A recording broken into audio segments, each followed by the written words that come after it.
Donc bonjour Simon Bonjour. et bonjour Léo. Bonjour. Alors, vous êtes les fondateurs de Bleu Nuit.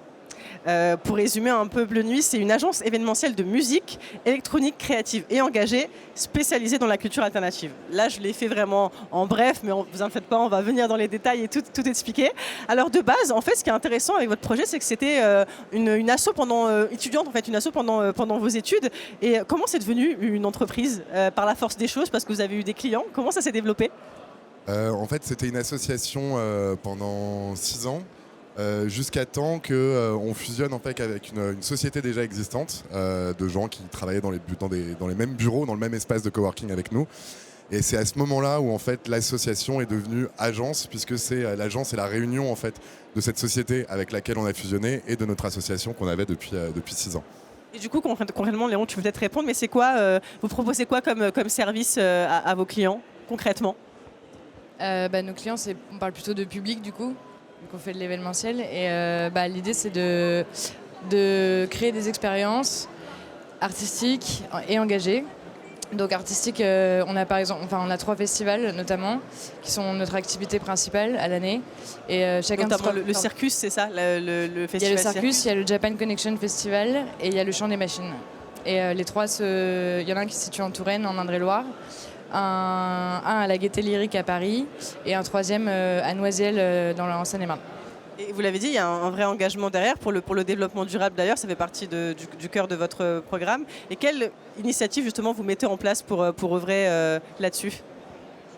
Alors je vais laisser Léo répondre sur le développement durable. La précision, c'est que nous, notre engagement premier, il est sur le développement durable, il est aussi en fait sur la déconnexion et la sobriété numérique. La particularité de notre agence, c'est qu'aujourd'hui... Juste après. Mais je t'en prie, tu peux y répondre. Alors, allons-y. Non, vas-y, tu es lancé, je te laisse les faire. Ok, ça marche. Parce que la sobriété numérique étant aujourd'hui extrêmement important quand on parle d'écologie, notre particularité, c'est que tous nos événements se font aujourd'hui sans téléphone portable. Et qu'en fait on propose à nos participants sur tous les événements qu'on organise de remettre leur téléphone dans une pochette verrouillée magnétiquement qu'ils vont garder verrouillée pendant tout l'événement avant de la déverrouiller à la sortie, et on leur propose ainsi de se reconnecter à l'expérience, de se reconnecter à l'autre et en fait à l'instant présent. Voilà.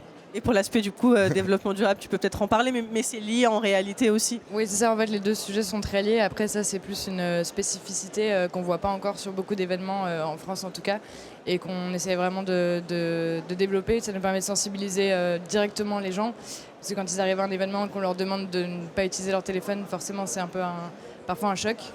Donc ça nous permet de faire une sensibilisation beaucoup plus rapide et beaucoup plus directe. Et après, évidemment, on a d'autres sujets, notamment pour notre festival qui est en Indre-et-Loire, qui est du coup dans un château. Donc, du coup, on est dans un territoire assez rural, et du coup, c'est là où on peut vraiment développer tout ce qui est justement tri des déchets, empreinte carbone, tous ces sujets-là, qui sont difficiles à maintenir en termes de production d'événements. Et j'ai lu notamment que vous participez à une initiative, je vais essayer de la résumer correctement, mais en gros l'idée ce serait que quand un artiste vient en France pour faire un concert, il n'y aurait pas une exclusivité sur un seul lieu, il y aurait une volonté comme ça de réduire en fait son empreinte écologique. C'est quelque chose qui est en cours, ça, mais c'est pas que vous, si j'ai bien compris, c'est un consortium de plusieurs boîtes. Vous pouvez peut-être nous en parler un petit peu, c'est quoi l'idée derrière en fait ça? En fait, l'idée, c'est que nous, on a un engagement dans Bleu Nuit, c'est de ne pas prendre plus de 20% de billets d'avion sur tous les voyages qu'on book en fait, pendant l'année. Ce qui représente, en fait, on book énormément de voyages chaque année. On fait venir plus d'une centaine d'artistes sur nos événements de l'étranger chaque année. Donc voilà, on a un engagement qui est pas plus de 20% de billets d'avion. Quand on prend des billets d'avion maintenant aujourd'hui, la réflexion c'est de se dire, par exemple pour le Japan Connection Festival, qui est un de nos 3 festivals, on fait venir une quinzaine d'artistes directement du Japon. Un aller-retour Paris-Tokyo, en termes de bilan carbone, c'est une catastrophe. Donc pour faire venir ces artistes, aujourd'hui on réfléchit sur comment les aider déjà à tourner en fait, sur toute l'Europe, avec du coup des partenaires, des contacts qu'on a. Donc on travaille avec eux pour essayer de doubler, de tripler, de quadrupler les dates qu'ils vont faire en venant en Europe. Et ensuite, nous la réflexion qu'on a aujourd'hui, c'est de les intégrer sur des résidences artistiques. Donc de faire venir un artiste, mais de le faire rester par exemple 2 semaines à Paris, de le faire travailler en studio avec des artistes français, etc. Et de vraiment optimiser son temps passé sur le territoire, et d'essayer d'étirer ce temps au maximum avant qu'il revienne au Japon, par exemple. Et tu parlais tout à l'heure du festival Circus, peut-être que tu peux plus nous en parler dans les détails, en quoi ça consiste, l'objectif et un peu aussi la trame des artistes qui se déplacent. Du coup, je disais la particularité du Circus par rapport à nos autres festivals, c'est qu'il est vraiment dans on va dire une zone rurale. Du coup, la particularité aussi en termes de direction artistique, c'est qu'on programme 100% d'artistes français. Donc l'idée, c'est vraiment de promouvoir à fond la scène locale en musique électronique et en art numérique aussi et en spectacle vivant. Du coup, il y a vraiment ces trois secteurs culturels, on va dire, qui sont mis en avant dans ce festival. Et il y a aussi des activités et il y a tout un système d'activités qu'on met en place sur le Circus pour en fait reconnecter les gens déconnectés de leur téléphone, de les reconnecter à la nature. Et donc cette année, on était en partenariat avec l'ONF où on leur a proposé des balades en forêt, on a des initiations à la naturopathie, aux huiles essentielles. Donc voilà, il y a tout un propos sur le bien-être lié à la nature, à la déconnexion, qu'on essaye de développer à côté de l'aspect culturel et musical sur Circus. Et c'est quoi vos ambitions là à long terme? C'est de créer d'autres festivals? Il y en a déjà pas mal, mais est-ce que vous avez des ambitions peut-être internationales à développer? C'est quoi un peu vos projets? Au niveau ambition internationale, on y est déjà, puisqu'on a le Japan Connection qu'on fait aussi à Tokyo.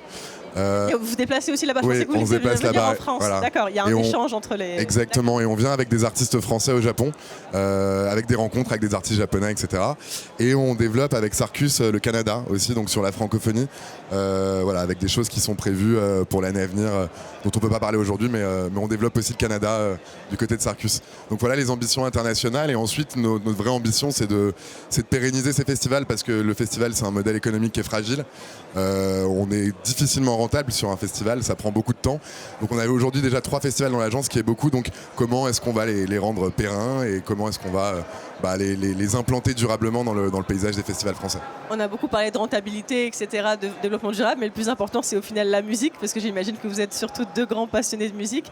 Et la dernière question que je vais vous poser, c'est elle représente quoi pour vous? Et surtout la musique que vous défendez, la musique électro, la musique alternative, ça représente quoi pour vous?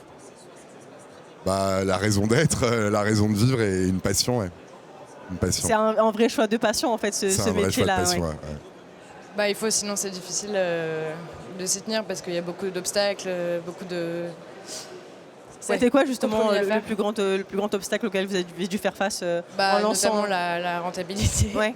La partie professionnalisme aussi dans ce métier qui n'est pas évidente tout le temps. Et une fois qu'on a tout ça, si en plus on a la passion, ça peut que marcher. Si vous n'êtes pas passionné, vous ne lancez pas dans l'entrepreneuriat. Non, ça c'est clair. Merci beaucoup d'avoir été avec nous sur la scène de l'Ampli. Bonne continuation.